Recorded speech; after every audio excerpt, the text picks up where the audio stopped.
এটা কার ছবি? বরদাদাবাবুর ছবি। চিনতে পারলেন না? খুব কম বয়স তোলা না? আমি যখন দেখেছি।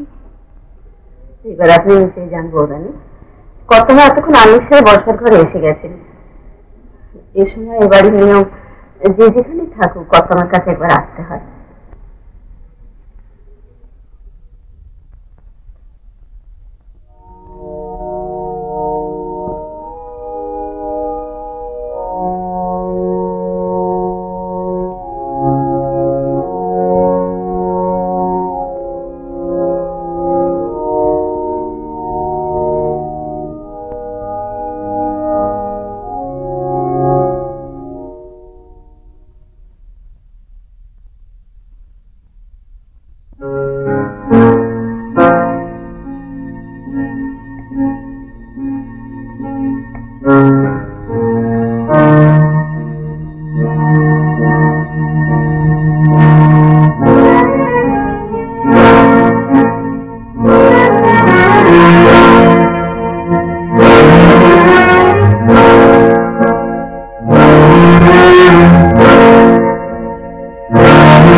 আপনি বোধহয় আমার দাদার স্ত্রী, সুলেখা চৌধুরী। আপনি নিশ্চয়ই জানি ভাই। ঠিকই ধরেছে। আপনি যে মায়ের ঘরের দিকে যাচ্ছিলেন? হ্যাঁ, কিন্তু কোন দরজা দিয়ে গেলে তার কাছে পৌঁছতে পারবো আমি ঠিক বুঝতে পারছি না। আসুন।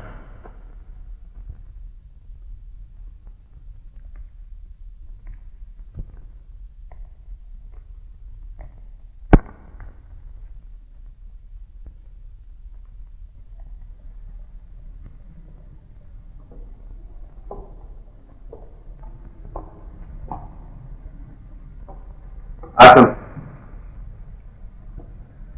প্রবীরকে আপনি আমাদের কাছে পৌঁছে দিতে এসেছেন, তার জন্য এই পরিবারের সবাই আপনার কাছে কৃতজ্ঞ। পৌঁছে দিতে এসেছি মানে? এছাড়া আর কি বলতে পারি বলুন? দাদাকে আমরা যার জন্য হারিয়েছি তিনি আর প্রবীর তো আমাদের কাছে এক নয়। চলুন।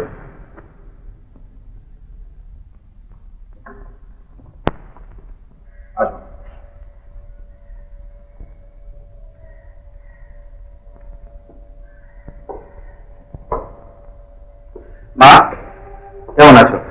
ভালো। কিরকম ঘুরে এলে বলো? বেশ ভালো। কোনো অসুবিধা হয়নি? কিচ্ছু না। তোরা তো ফিরতে দেরি হলো না? আমাদের ফ্যাক্টরিতে একটা মেশিন খারাপ হয়ে গেছিল, সেটাকে সারিয়ে চালু করে তারপরে আসতে হলো। সুরেখার সঙ্গে পরিচয় হয়েছে? আলাপ হলো। আমি তো চিঠিতে সব কথা খুলেই লিখেছিলাম কেমন করে ওর সঙ্গে আলাপ হলো, কিন্তু ওই সুরেখা নামটা তোমার ভালো লাগছে না। আমার ডাক নাম ছিল কনক।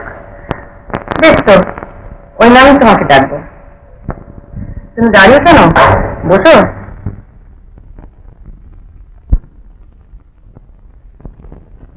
না, আমি বলুন বাবলু কোথায় গেলে দেখি। চোখে রেখে আসা যায় না। ব্যাস, এবার ওই থেকে মূলধন করে চলবে টাকা আদায়ের চেষ্টা। মা তুমি কিছু মনে করো না, এই মহিলাকে আমি সহ্য করতে পারছি না। দাদাকে তো এর জন্যই হারাতে হয়েছে আমাদের। কিন্তু তুই ভুলে যাচ্ছিস ও আদিত্যের বিবাহিত স্ত্রী। শোনো মা, আমার শেষ কথা, ওই মহিলা এই বাড়িতে কিছুতেই থাকতে পাবে না। কিন্তু তুই এত উত্তেজিত হচ্ছিস কেন?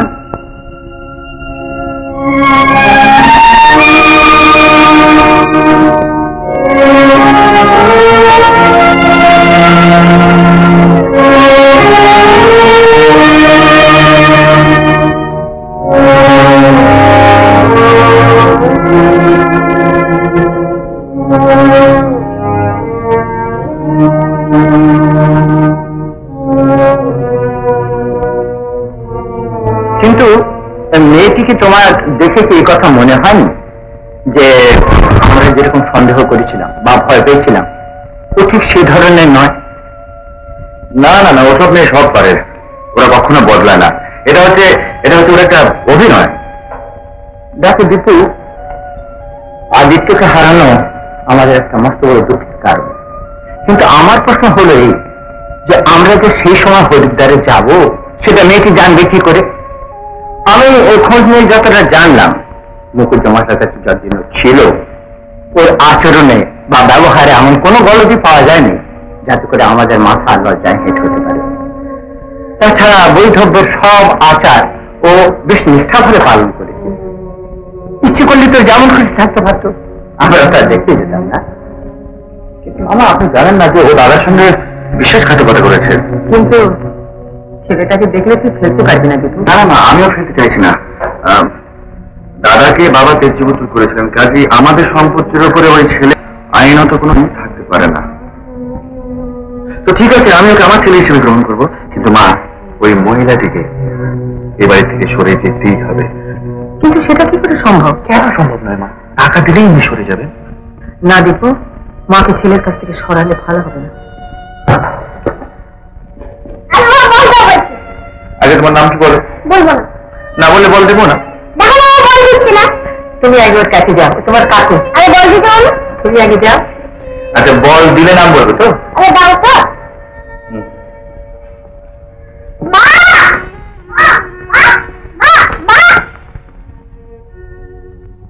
তুমি কাঁদছো কেন মা? মা, তুমি কাঁদছো কেন? মা! মা! কি রে, মুখে চলছে?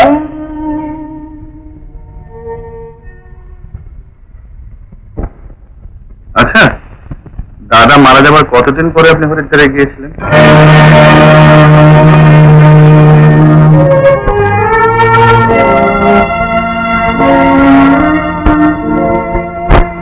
ওসব কথা তুমি থাকবে তো? ওসব কথা তুমি থাকবে। সত্যি তো, ছেলে মানুষ কতক্ষণ বসে থাকবে বলো তো? বৌমা, তুমি ওকে নিয়ে যাও। কি বলো সুভা? হ্যাঁ দাদু, তুমি তাই যাও। যাও।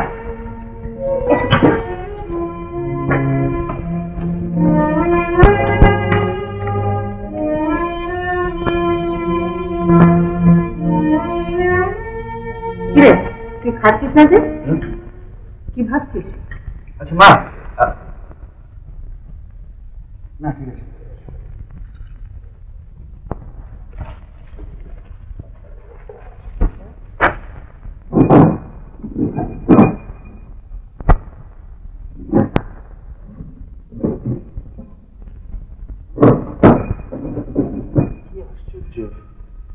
দাদা চিঠিটা তো এখানেই ছিল। দাদাবাবু, মা বললেন কাল সকালে বেরোবার আগে একবার দেখা করে যাবেন। মা বললেন কাল সকালে বেরোবার আগে একবার দেখা করে যাবেন। আচ্ছা।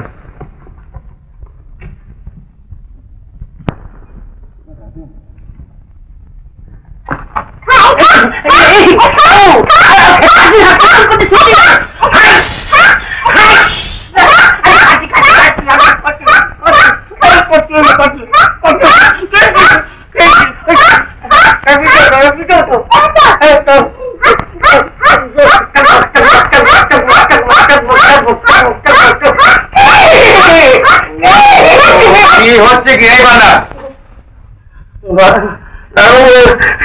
রাজা বলছিল ঘোরা ঘোরা খেলবে, তাই আমার পিঠে চড়ে ঘুরে ঘুরে বেড়াচ্ছিল। রবি, তুমি নিচে লনে গিয়ে খেলা করবে। যাবো, পরে এক সময় চলবো। তুমি এখন যাও, আমি কাজ করছি, বিরক্ত নিয়ে যা। বাবলু, চলে এসে এখান থেকে। না, আমি যাবো না, কাউকে নিয়ে খেলবো। দেখছো না তুমি, উনি তোমাকে পছন্দ করছেন না। শিগগিরি এসো, এসে বলছে। তুমি ওর হাতে কামড়ে দিলে কেন? যাও, কি ক্ষমা চেয়ে নাও, গিয়ে বলো যে আর কখন এরকম করবো না।